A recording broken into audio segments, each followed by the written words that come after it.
हिंदू राष्ट्र हुआ करते थे ये 13 देश, लेकिन आज हिंदू धर्म का यहाँ नामो निशान नहीं है। इसीलिए लोगों को जागरूक करने के लिए इस वीडियो को पूरा देखें और शेयर जरूर करें। नंबर 13, अफगानिस्तान। गांधार और कंबोध प्राचीन काल के राज्य थे जहां हिंदू राजा राज्य करते थे। उसके बाद यहां पारसी और बौद्ध धर्म के राजाओं ने शासन किया, लेकिन बाद में इन जमीनों को मिलाकर अफगानिस्तान बना। इस देश ने अपना राष्ट्र धर्म इस्लाम बना लिया और अफगानिस्तान में आज तक लोग कभी खुश नहीं रह पाए हैं। नंबर 12 है पाकिस्तान। साल 1947 में पहले भारत का ही हिस्सा था और सिंध के नाम से जाना जाता था, लेकिन बाद में ये अलग देश बना जिसमें पंजाब, मुल्तान, पेशावर, बलूचिस्तान आधे भाग मिले। पाकिस्तान ने अपने देश का धर्म इस्लाम रखा। आज भारत का सबसे बड़ा दुश्मन यही है और आतंक की फैक्ट्री चलाता है। नंबर 11 है बांग्लादेश। साल 1947 में भारत के विभाजन के बाद बंगाल से कटकर पूर्वी पाकिस्तान बना।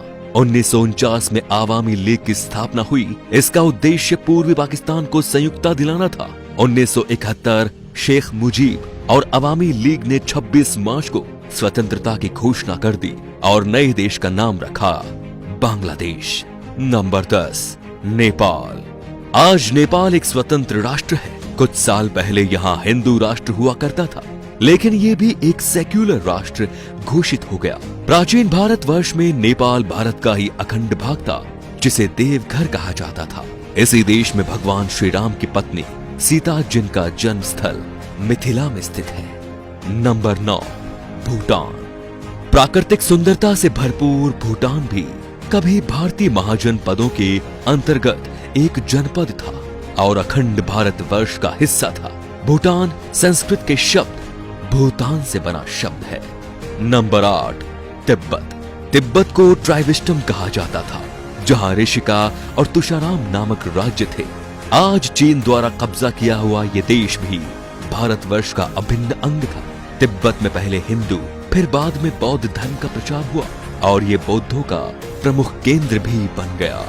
Number 7, Myanmar. म्यांमार को प्राचीन भारतवर्ष में ब्रह्मदेव के नाम से जाना जाता था।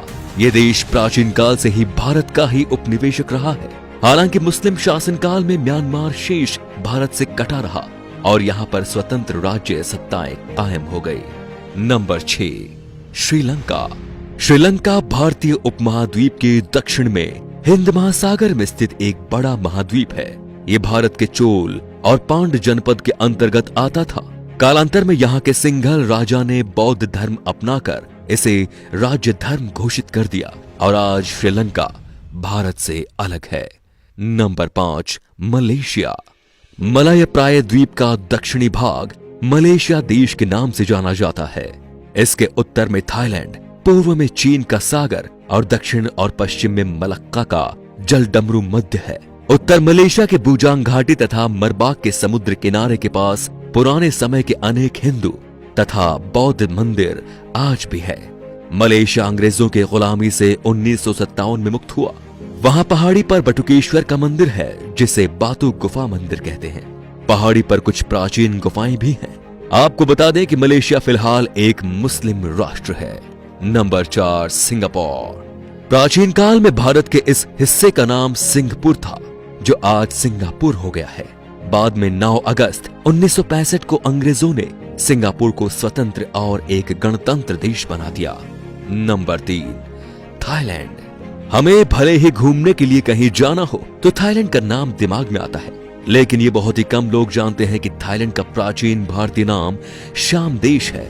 प्राचीन काल में यहाँ हिंदू और बौद्ध धर्म और संस्कृति का एक साथ प्रचलन था, लेकिन अब ये एक बौद्ध राष्ट्र है।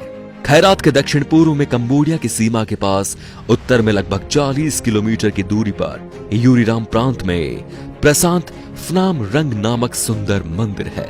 Number 2, Cambodia.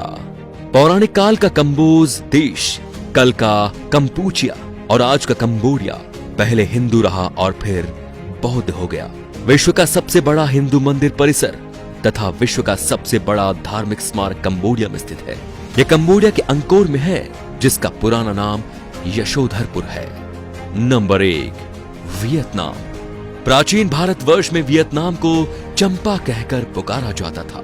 चंपा के लोग चांप कहलाते थे। वर्तमान समय में चांप लोग वियतनाम और कंबोडिया के सबसे बड़े अल्पसंख्यक हैं। आज के ये अपने आप में एक स्वतंत्र राष्ट्र है।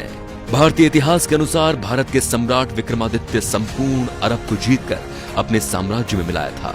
भारत में आज जिस तरह लोग जात पात में बंट रहे हैं, उससे हमारे देश को खतरा है, क्योंकि हमारे देश पर राष्ट्र विरोधी ताकतों की बुरी नजर है और वे हमें आपस में लड़ा रही हैं। इनसे सावधान रहना सीखें, नहीं तो हमें आज नहीं तो कल और कल नहीं तो परसों पछतावा तो होना ही है। तो दोस्तों, इस वीडियो को आग की तरह फैला दीजिए ताकि पूरा हिंदुस्तान सावधान हो जाए। Thank you.